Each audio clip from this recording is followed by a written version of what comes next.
I go to bed really early. I'm in bed by 7 o'clock at night, but I'm up by 4 o'clock in the morning. I started running when I was 69. I believe I was 69, and my daughter called me and said she had just finished running a 5K. And I said, boy, Amy, that's great. And she said, and next year at this race, I'm gonna run a half marathon. And she said, if I can run it, Mom, you can run it too. So that's how my running started. By that point, I loved running. So I've just continued with it ever since. So. And how many marathons have you run? You know, I haven't kept track. I could go back and figure it out, but close to 25, I would say. Show love and support. We have a celebration right here at 81 years old. Carol White from Sandpoint, Idaho.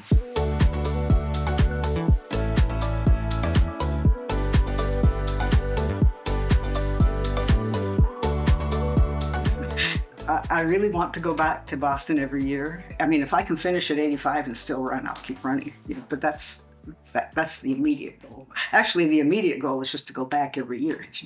I've done it at 82. I got to do it at 83 and 84 and 85. So.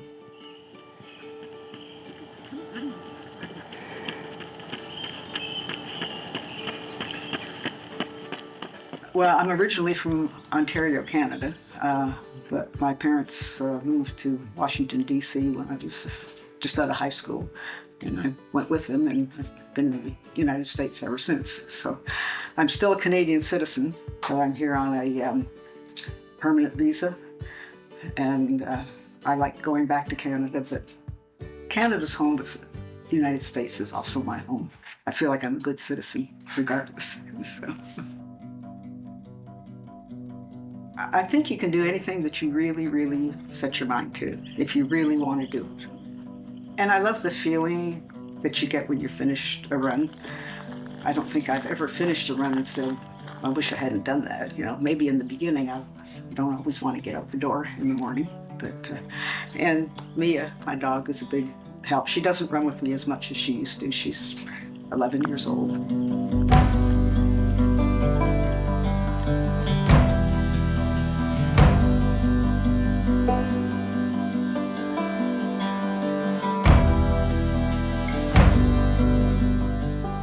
When I'm training for a marathon, I'll get up to 40, 42, 43 miles a week. And I'm tired when I'm training for a marathon. Sometimes that's about all I accomplish that day.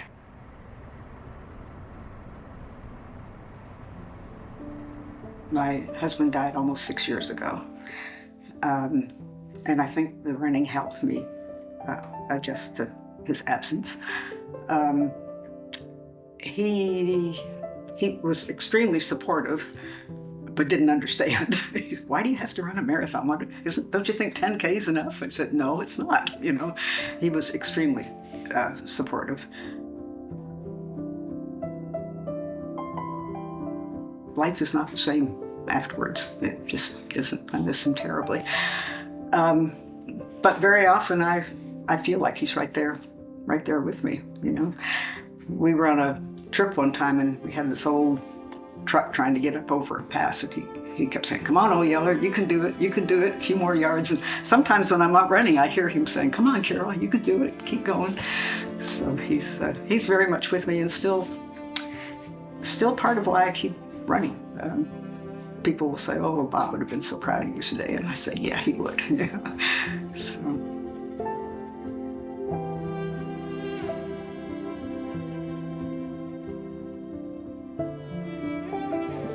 Other than that, what keeps me going is it just feels so good afterwards. You know, I feel proud of myself for being able to do it. I feel proud of taking care of myself so that I can do it.